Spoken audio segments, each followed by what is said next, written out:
প্রিয় দর্শক বন্ধুরা, সবাই কেমন আছেন? আশা করি ভালো আছেন। আজকে এই ভিডিওতে যে বিষয়টি আমরা জানবো বা শিখব, সত্যি খুবই গুরুত্বপূর্ণ বিষয়। যদিও খুব ইজি, খুব সহজ, কিন্তু যারা জানে না তাদের জন্য তো বিষয়টি প্রয়োজনীয় বিষয়, তাই না? আমরা যখন জমি কেনা বেচা করি, তো সাধারণত প্রথমত আমরা কি করি, সেই দাগের তথ্য অনলাইনে দেখে নিই। এর সাথে সাথে আমরা অনেকে এটাও সার্চ করে দেখে নিই যে আরএস এর ওই দাগ নম্বরের তথ্যটা আমরা জানার চেষ্টা করি।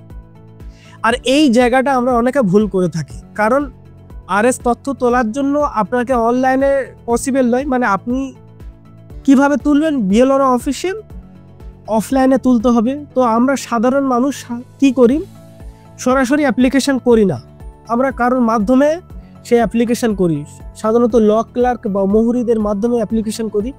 কিন্তু আপনাকে তো মুহুরির কাজে ওই দাগের বা খতিয়ানের ডিটেলস দিতে হবে, জেলার নাম, ব্লক নাম, খতিয়ান নাম্বার বা দাগ নম্বর নাম, এগুলো তো দিতে হবে। তো এই জায়গাটা আমরা অনেকে মিস্টেক করি।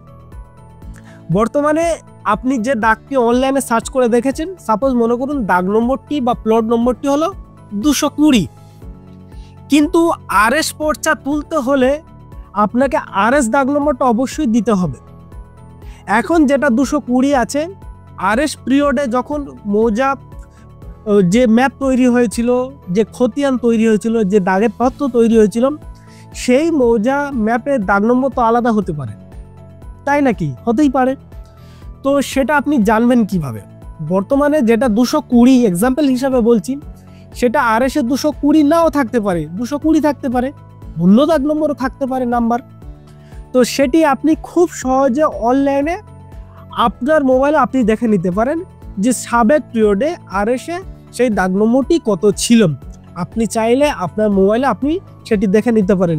তো আমি আমার মোবাইল স্ক্রিনটি আপনাদেরকে শেয়ার করছি কিভাবে এলআর দাগ নম্বরটি আরএস এ কত ছিল সেটা কিভাবে দেখবেন। তো ভিউয়ার্স, বেশি সময় নেব না, কয়েক মিনিটে আমি আপনাদেরকে দেখাচ্ছি। ভিডিওটি সম্পূর্ণ দেখুন, আমি আশা করি অবশ্যই আপনি উপকৃত হবেন।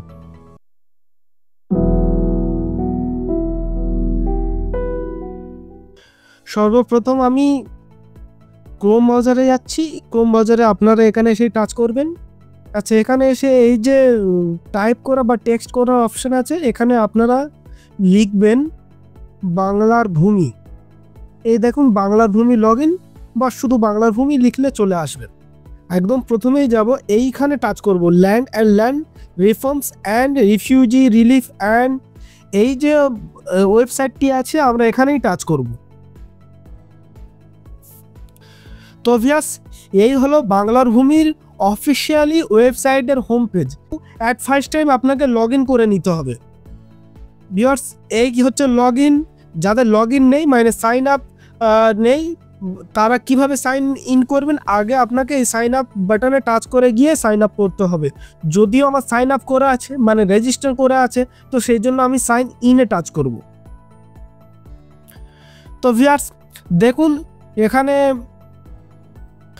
Log in to your account, তার মানে আমার রেজিস্টার করা আছে, আমার অ্যাকাউন্ট খোলা আছে, সেই জন্য আমি লগ ইন করছি। তো এখানে ইউজার নাম দিতে হবে, তার নিচে পাসওয়ার্ড, তার নিচে ক্যাপচা। আর অবশ্যই এখন আগের মতো নেই, এখন লগ ইন করতে হলে ওটিপি আসবে ফোন নম্বরে, তারপরেই এই ওয়েবসাইটটি খুলবে। আমার নাম এসে গেছে মেহরাজ লস্কর। মেহরাজ লস্কর, বাম দিকে ওয়েলকাম মেহরাজ লস্কর। তার মানে এই যে হোম পেজ বা ওয়েবসাইটটি, যে পোর্টালটি লগ ইন হলো আমার নামে। এখন আমি কোথায় যাব? এখানে নিচে কতগুলো অপশান রয়েছে দেখুন, এই এই এই এই এই এর মধ্যে আপনাকে টাচ করতে হবে, ঠিক আছে? তো এখানে আমি কোথায় টাচ করব?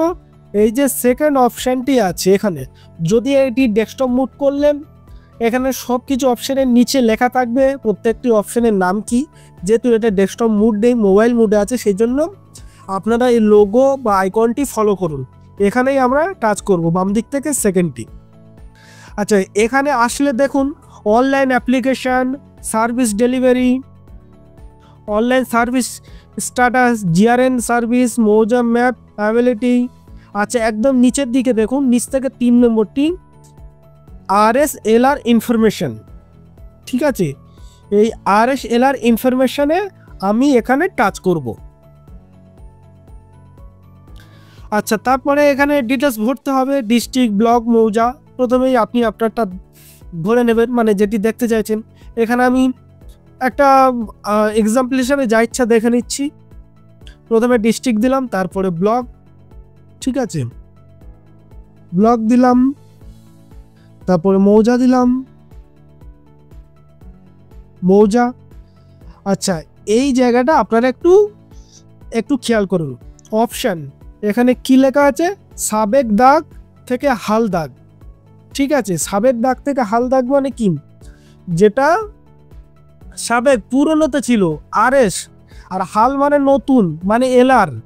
আর নিচের দিক থেকে দেখুন কি লেখা আছে? হাল দাগ থেকে সাবেক দাগ। আর এই জায়গাটাও লেখা আছে দেখুন ইংরেজিতে RS প্লট নম্বর, অর্থাৎ এখানে আমি RS প্লট নম্বর জানতে চাইছি। তো যেহেতু আজকের টপিক হলো যে আমরা RS নাম্বার কী ছিল, যদি আমরা RS পর্চা তুলতে যাই, তাহলে RS দাগ নম্বরের তথ্য তুলতে চাই, সেক্ষেত্রে RS দাগ নম্বর লাগবে। সেই জন্য আমরা এখানে এই যে ঘর আছে গোল, এইখানে প্রথমে সিলেক্ট করে নিতে হবে, ঠিক আছে। এই সিলেক্ট করে নিলাম। আর এই যে নিচে প্লট নম্বর আছে, এইখানে আমরা প্লট নম্বর দেব। আর এই যে ক্যাপচা আছে, এই ক্যাপচাটা আমরা দেখে দেখে এখানে ফিল আপ করবো। তো এখানে প্লট নাম্বার আমি আন্দাজে দিচ্ছি। প্রথমে বলেছিলাম 220। আচ্ছা, এটা আন্দাজে দিচ্ছি। আচ্ছা, তার নিচে এই যে ক্যাপচাটা আছে, এটা দেখে দেখে আমরা ফিল আপ করবো। এরপরে যে ভিউ অপশান আছে, ভিউতে টাচ করব। দেখুন ভিউয়ার্স, এই হলো হাল দাগ, ঠিক আছে। এই হাল দাগ লেখা, হাল দাগ মানে LR প্লট লেখা। এর ডান দিকে আছে RS, সাবেক দাগ নম্বর মানে RS, ঠিক আছে। RS সাবেক দাগ নম্বর 220তে LR এ যে 220 ছিল, RSও 220। তার মানে আমরা ক্লিয়ার যে 220 হাল অর্থাৎ LR, সাবেক অর্থাৎ RS সেটাও 220 রয়েছে। এবারে আমরা যখন RS পর্চার জন্য অ্যাপ্লাই করব, আমরা খুব সহজে 220টা দিলে নিশ্চিত থাকব, আর কোনো কনফিউজের এখানে বিষয় থাকবে না। তো সেই জন্য আমি এই ভিডিওতে এটা দেখালাম। তার মূল কারণ হচ্ছে, যদি আমরা RS কাগজ তুলতে চাই, পর্চা তুলতে চাই, তাহলে আগে আমরা অনলাইনে দেখে নেব যে LR দাগ নম্বরের সাথে সাথে ওই দাগটি RS দাগ নম্বরটা ম্যাচ আছে, মানে একই আছে না অন্য কোনো নম্বর ছিল, সেটা আমরা দেখে নিতে চাই। যদি অন্য নম্বর থাকে, সেই নম্বর দিয়ে অ্যাপ্লিকেশন করতে হবে RS পর্চার জন্য। তো ভিউয়ার্স, আশা করি আমি আপনাদেরকে দেখাতে পারলাম যে RS পর্চা তুলতে হলে অবশ্যই RS দাগ নম্বরটা আগে আপনারা মোবাইলে দেখে নেবেন। আমি আশা করি এই ভিডিওটি দেখে যারা এতদিন জানতেন না, তারা দেখে উপকৃত হয়েছেন।